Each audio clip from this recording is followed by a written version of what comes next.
Welcome to Tech Brothers. In this video, we're going to learn how to create team project collection in Team Foundation Server 2015.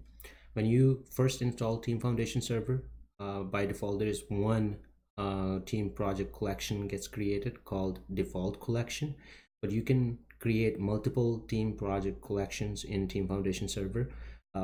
In this video, we'll create another team project collection beside default collection.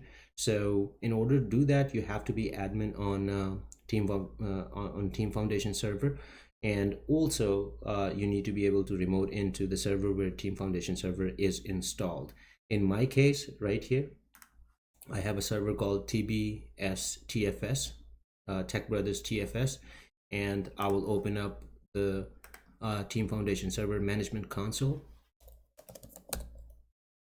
Right here is Team Foundation Server Administration Console. So I'm going to right click and run as administrator and click yes.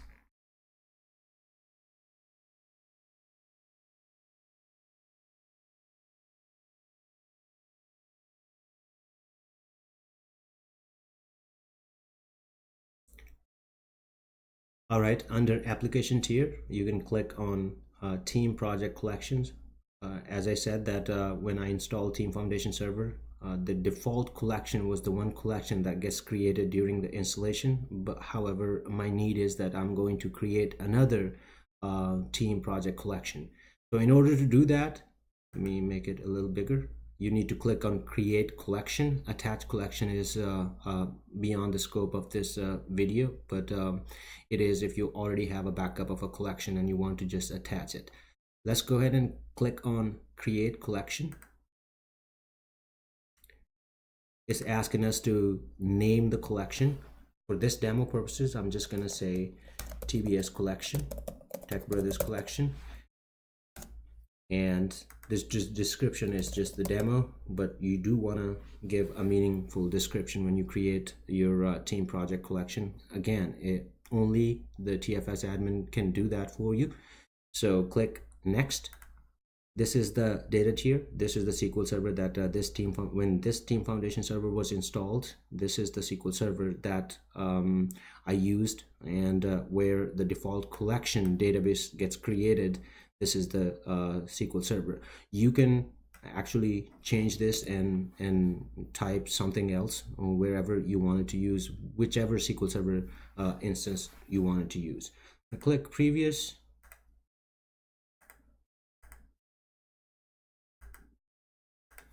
Well, it won't let me click previous, so I'm going to say TBS SQL prod. This is my SQL Server instance where I will create a new database. Each project, each team project collection has to have a different database. If you already created the database and it's empty, you can click on use this existing empty database. You can send email to DBAs, and they will create a database, empty database for you, and give the permission.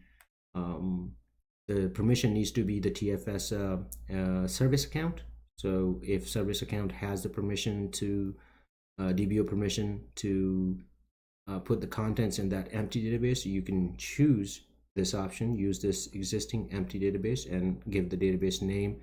But we don't have a database that's already created.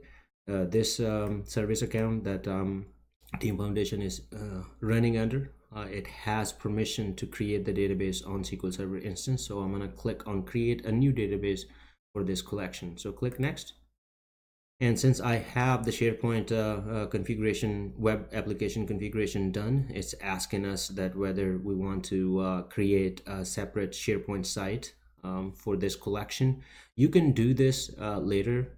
You don't have to choose it now, but if you click on advanced option right here, you have an option create a SharePoint site at the default location, which is right here, and you can specify to an existing SharePoint site, which is TBS collection. That is the when I set up SharePoint web application, this is the path on SharePoint I have given to create different sites for this Team Foundation Server and projects. So right now I'm just going to click do not create SharePoint site for now, because I can always come back later and configure the sites for each collection or the projects. So click next. Same thing with the report server. Create a folder for the default location. Since I have the reporting configured in this Team Foundation server, that's why it's asking that whether you want to create a separate folder for this team project collection, so that anytime all the reports will be actually saved in that particular folder. So same thing I'm gonna do.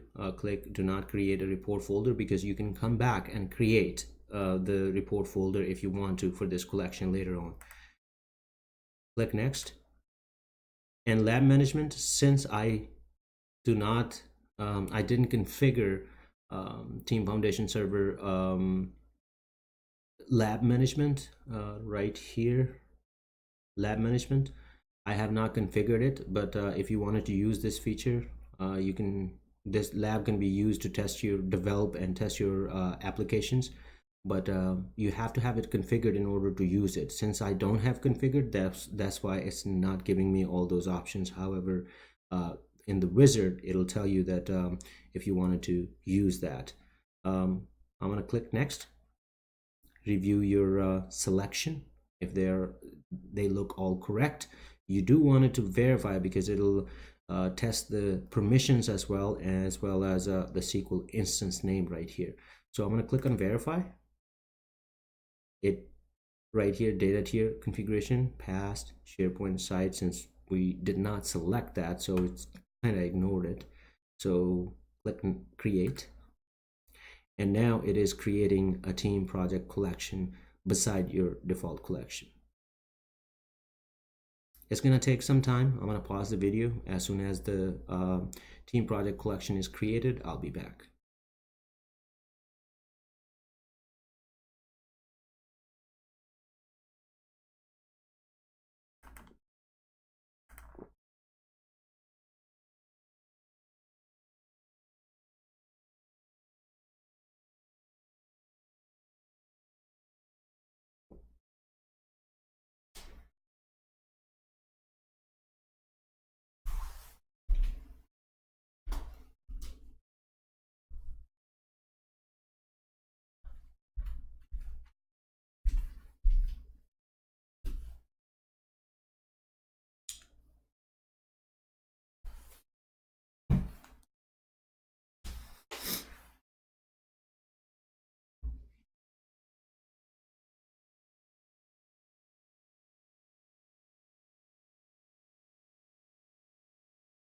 All right, as you can see, the team project collection creation has completed.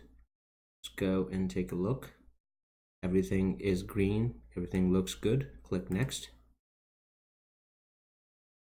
Successfully created and configured. Click close, and we'll see our TBS collection is created right here. You click on TBS collection. You'll see right here there is no team project in this collection right now, but look at the status. Everything is success, and this is where you can come back later on to configure your SharePoint site and report folder. Remember that we skipped the configuration. So basically, this is how you create another collection in Team Foundation Server 2015, and I really hope that this helps.